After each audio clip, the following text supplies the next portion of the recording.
think that video does a good job of showing you how the process of domestication works. So what you can see is that it's a result of human selection, not natural selection. So it's evolution through human selection, change over time through human selection. And the kinds of things that would benefit an animal in the wild favored by natural selection would be different than what humans would select for. Right? So let's just talk about a couple of characteristics. If you think about the size of the animal, the intelligence of the animal, and the aggressiveness of the animal, right? Let's look at aggressiveness first. In the wild, you would probably agree that aggression would be an advantage. It would help you with predators and things like that. Would it be an advantage for humans? I think most of us would argue no. You would want an animal that is tamer. Typically, domesticated animals are tamer. What about intelligence? Well, intelligence would be a benefit in the wild. It would help you survive better, and those genes would be passed down. Would humans want more intelligent animals? Actually, no. Humans would want less intelligent animals. Why is that? Why a less intelligent animal? Well, less intelligent animals are easier to control. And that is a very important aspect as well. How do we know that some of these animals are less intelligent? Well, domesticated sheep today are unfortunately not as smart as their wild progenitors. And I remember being in Turkey and seeing this headline. A farmer or pastoralist had a bunch of sheep. Some of these sheep fell off a cliff. The rest of the sheep were just following along, and they end up falling off the cliff. 450 sheep jumped to their deaths, you can see here, in Turkey. So they're not too smart, unfortunately. That really wouldn't happen with wild sheep. So humans would select for less intelligent animals, less aggressive animals. What about size? Would humans want larger animals or smaller animals? Well, size would be an advantage in the wild, right? But would size be an advantage for people? Sometimes you might argue, well, if the animal's bigger, you have more meat. But the bigger the animal, the harder it is to control. How do you make up for a smaller animal having less meat? Have more animals. Right? And so humans tended to select for animals that were smaller. So natural selection would favor larger animals that are more aggressive and more intelligent. Humans would select for animals that were smaller in size, less intelligent, and less aggressive. Right? Only some of those characteristics we can see archaeologically, as we'll see. Right? Okay, so agriculture. It's using domesticated animals and planting these domesticated animals and planting domesticated plants and taking care of domesticated animals to grow food. And we might think that agriculture is better than hunting and gathering. But actually, you would be incorrect in many important ways. In fact, Jared Diamond, who hosts that documentary you're watching, Guns, Germs, and Steel, he tends to exaggerate a lot, as you'll see. But one of the things he said is worst mistake, agriculture. Worst mistake in the history of the human race. I would not agree with him completely, but I think what he was trying to say is that there are some serious drawbacks with agriculture compared to hunting and gathering. You would think if you compared hunting and gathering to agriculture, all the benefits would be with agriculture and all the negatives would be with hunting and gathering. Not so. There are definite benefits with agriculture, but there are also some good benefits with hunting and gathering, right? Okay, so let's look at what are some benefits of agriculture. Why don't you pause the video right now for just a couple of minutes and make a list, pros and cons of agriculture. Write down what you think are some of the good things, the benefits of agriculture. Write down what are some of the drawbacks of agriculture, and then come back and we'll discuss it. Okay, so what did you think? Well, some of the benefits of agriculture, obviously, if you're growing food and producing food, you can produce more than you necessarily need at that one time. You can produce what we would call a surplus, right? So you can produce more food. And this is important because more food, as we said before, leads to more people. But also more food allows some people to not have to go and work in the fields. And those people can then focus on something else, like a craft. They can become what we call specialists. That is, they make their living from doing a certain craft, not from farming. Specialists are very important when it comes to learning about the next kinds of societies. And you really can only have specialists if you have farming and agriculture. Right? Okay, so with farming, you're not mobile anymore. Farmers are sedentary, they're permanent, they're fixed. They can build permanent villages, they could accumulate things, they can produce more food, right? They could have specialists. Those are all great. What are the drawbacks? The drawbacks come with the fact that they become dependent on a few types of plants and animals, and they're more vulnerable to changes. If there's a bad harvest or drought, they're sedentary. They live in permanent villages. It's very hard for them to move. A hunting-gathering group, on the other hand, if things are not going so well, they could just pack up, move, go to another area where there are more resources. So that's a benefit. Another con of agriculture and pro of hunting and gathering is the kind of diet. Because you're focused, let's say, on wheat and barley, maybe a few other plants like chickpeas, some meat from sheep, your diet is not going to be as balanced as a hunting and gathering group. Hunting and gathering, as we're going to see, is much better for your health. You get a more balanced diet, you get exercise in both. But here, the work, as we're going to see, is more debilitating because it's the same kinds of movements over and over and over. Some of you might be in physical therapy programs. So we're going to see skeletal problems that resulted from agriculture. Right? Hunting and gathering, you're doing all sorts of different activities involving different ranges of motion, and you never see the same kind of debilitating illnesses in hunting-gathering groups that you do in agriculture. So the pros of agriculture, you can have more people. Those people are not necessarily going to be better fed than hunters and gatherers, but there'll be more of them. And that means you have a larger labor force. It means that some people can be specialists. And you could only have, as we're going to see, what we call civilization, large societies, if you have agriculture. You can't have large societies with hunting and gathering, because hunting and gathering, you're only collecting what you find in the wild. So you cannot exceed that amount unless you're actually producing your own food with farming. When we look at the Kung, right, that we saw in that video, and anthropologists studied the Kung in the 60s, and what they saw is that these people were very healthy. Their diet was very, very good. They got the number of calories that they needed each day, the amount of protein that they needed. You could see they're very lean. You're not going to see a lot of obesity with hunting and gathering groups, except, in the Inuit where they'll store up their fat, but that's actually because they're doing a lot of activity. They're not unhealthy either, even though they have more fat. You can have subcutaneous fat, as we're going to talk about, and still be healthy as long as you're exercising. But there were Kung who were living until their 60s and 70s. In terms of the amount of work, this is another con I forgot to mention with agriculture, right? And the Kung adults did the work. The youngest members of the community and the oldest members of the community were supported by the adults. The adults only had to work 12 to 18 hours per week to support the entire group. Right? Farmers have to work more than 40 hours per week. Right? So the amount of work increased with agriculture, not decreased. Hunters and gatherers had more free time, less time for socializing, and less debilitating work that they had to do. Right? So in terms of personal lifestyle, you can make the case that hunting and gathering was better than agriculture. And we could see some real impacts on health as a result of agriculture. One good measure of nutrition and changing nutrition through time is using height as an estimate, overall height as an estimate for nutrition.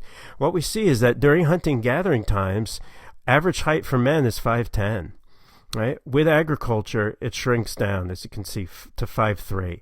They studied some populations in Greece before agriculture and after agriculture. Before agriculture, average height for men was 5'9". Average height for women was 5'5". That's about average in the U.S. today. During agriculture, the average height for men shrank down to 5'3", and for women, it was 5 foot. Right? So this is a good measure that people in general are not as well nourished during this time as they were during hunting and gathering times. So this leads to the question, then why would people adopt agriculture in the first place? If it actually in some ways is not advantageous, why did people come up with agriculture? One of the early areas that people studied to look at this question is the Middle East. So also, we call it usually the Middle East, as we call it, is sometimes called the Near East by scholars. So Near East, Middle East is the same thing. Let's look at a couple of theories to try and explain it. So one archaeologist, his name was V. Gordon Childe, he came up with an idea called the Oasis theory.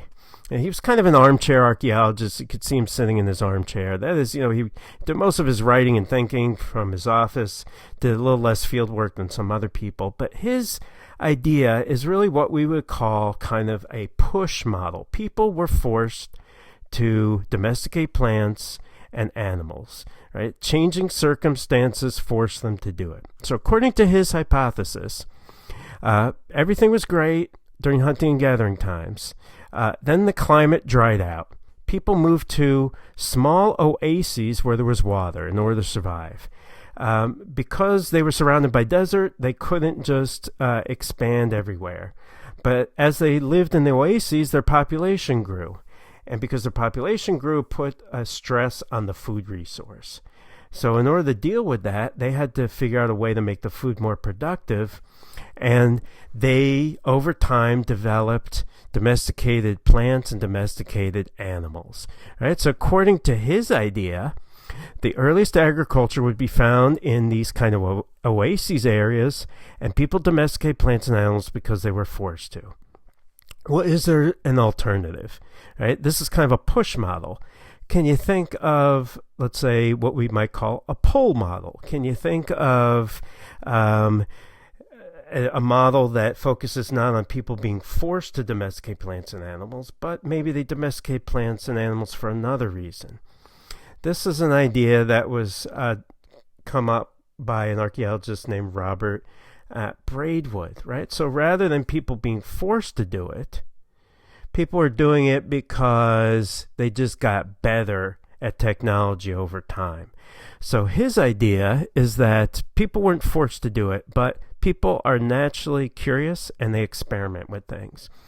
And people were living where wild plants and animals grew, the natural habitat of those plants and animals.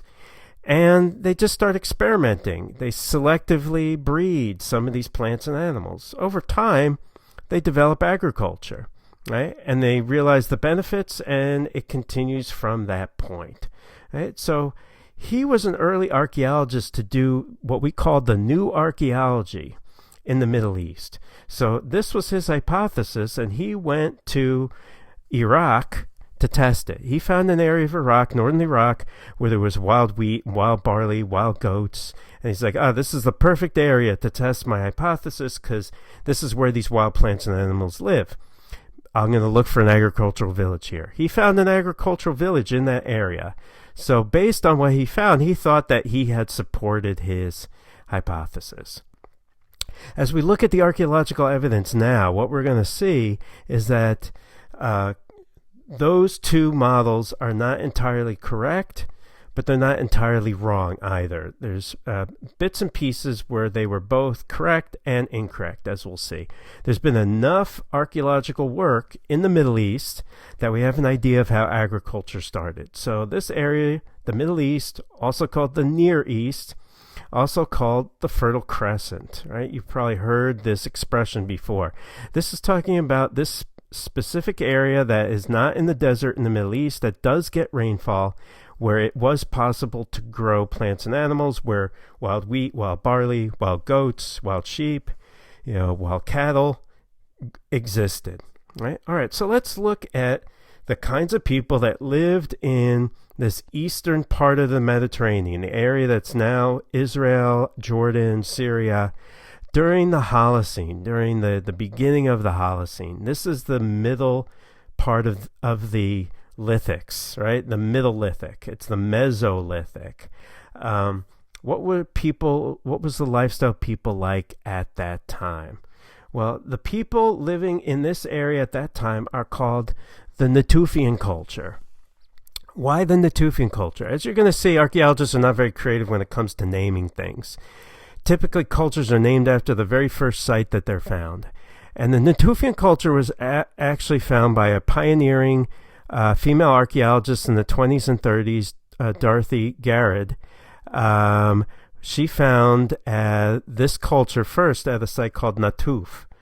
And so the whole culture then was called Natufian. Right? The Natufians were hunters and gatherers, right? But they were living in the Middle East during the Holocene, when the climate got better, when you now had wild wheat, wild barley, wild oak and pistachio trees. There's more food locally available. And so what they didn't have to do is move as much. And slowly over time, what happened is they actually became sedentary. Now, what I mean by that is that they lived in permanent villages year-round. Not that they, when we think of sedentary today, we think of sitting on the couch watching Netflix and eating Doritos, right? That's not the kind of sedentary I'm talking about. They're still working hard, but they're not. Their home base and their village is not mobile. They're not moving their village from place to place. They live in one place. There's enough food around their village that they don't actually have to move. They can go out. Maybe they go a little bit further some days than others. They bring the food back to the main village. That's what they could do because the Holocene had a better climate. Right. Well, what are some changes that happen if you go from being mobile to being sedentary? We already talked about some of these, right? But remember, you can start to store things. If you're mobile, you can only take what you can carry. If you're sedentary, you could store things. You can accumulate things. So other changes. Why don't you pause the video at this point? Just jot down a couple of things that you can think of. If you had a village where people were mobile, then they settled down into permanent villages, what are some things that you might expect to change? Right? Especially, in terms of maybe what's going on in the world today. What happens when people settle down and live in one spot?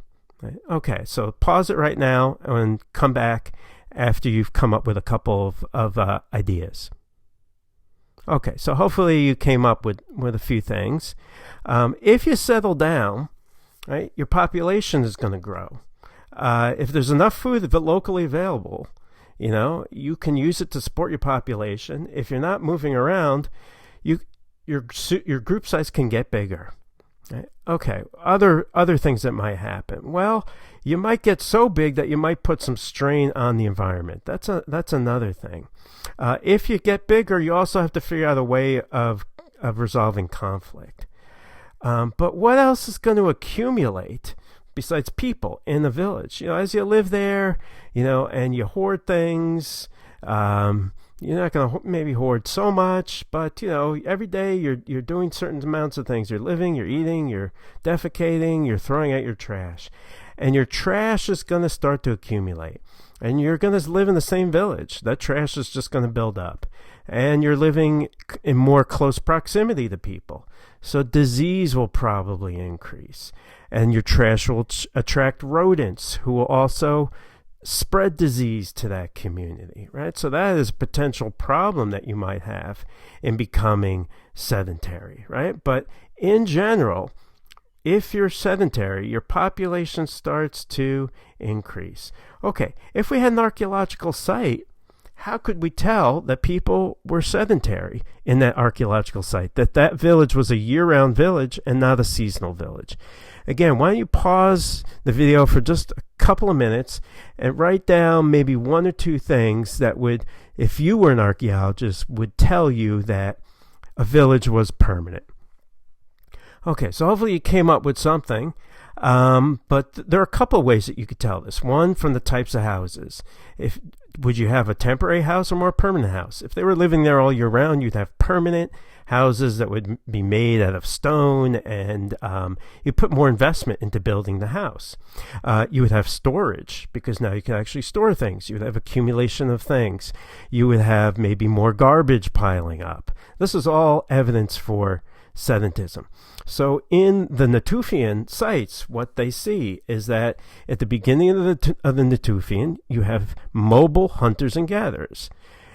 During the Natufian, they become sedentary hunters and gatherers, right? So they settle down. They're not agriculturalists yet. They're still just going out and collecting wild food and wild plants.